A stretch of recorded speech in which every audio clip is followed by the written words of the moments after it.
Well, hello, folks. Gary again. Another episode of Automotive Drama. Today, I want to show you something extremely important about this Dodge Hemi engine with the multiple displacement system. Because if you do not reassemble this engine properly, you're going to have bigger problems than when you started, okay?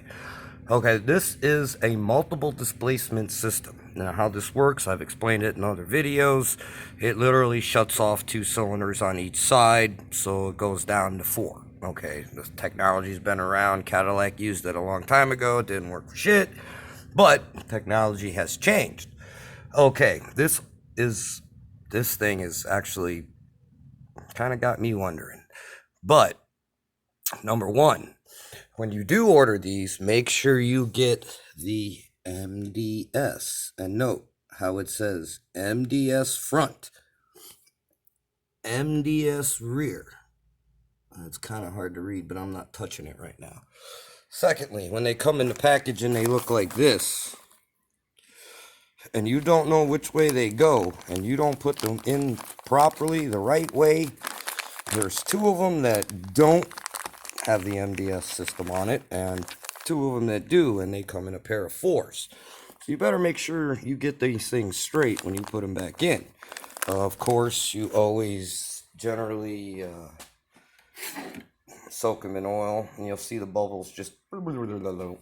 Now, one thing I did notice about these aftermarket lifters is they have a bleed hole right there. Now, this isn't non-MDS. The factory doesn't have a bleed hole. Has that got me a little concerned? Yeah, probably, but this lifter might be redesigned because that bleed hole is to fill it with oil.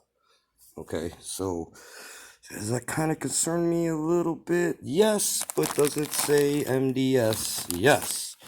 Okay, now here's how these things go in. And do this very carefully. Do you see these pins? These holes? Actually, you see where those pins are not lined up? If you look at this one, these 2 lifters were actually bad too. You see where the pin, see that? You see that? How it's not lined up? That's how it's supposed to look. Now, these lifters were actually bad also, but it wasn't affecting the performance of the vehicle. Obviously, the MDS system just wasn't activating. This one right there, as you can see, is stuck down, totally down. And that was the one that I showed you in the previous video of how to check the lifters.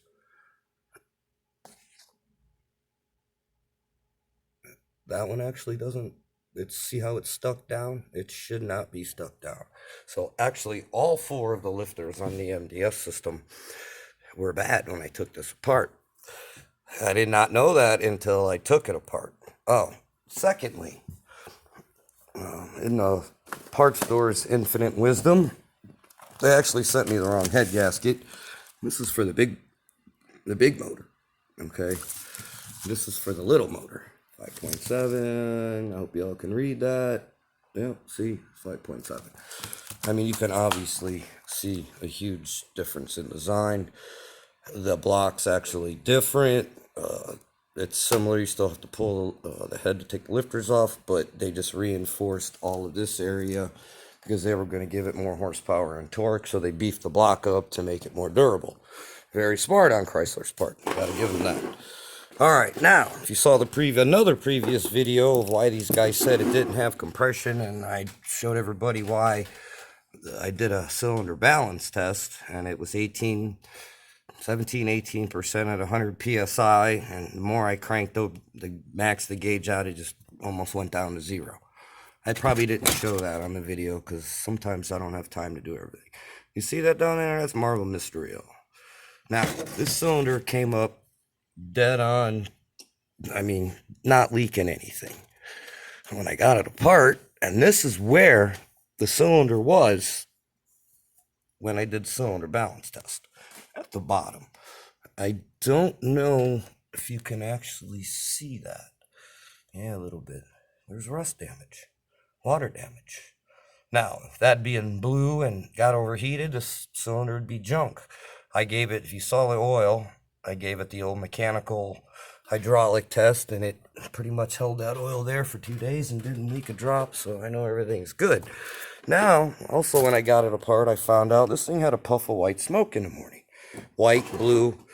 It was kind of actually both. I'll show you why in a minute. One, that cylinder, the valve was stuck and it was sucking oil from the crankcase. And two, you see those little white marks? You see the difference? That one's not white. That one doesn't have the little white marks on it. That one does. This one only has a little bit right here. Of course, these do because they're block-offs. And make sure you get the right side head gasket. There is a left and a right and a top. Pay very good attention to that also. But if you see that, I'm sorry, my friends. And it's, okay, this is cylinder side. This is head side. If you look, well, you can't really see it. I was cleaning it.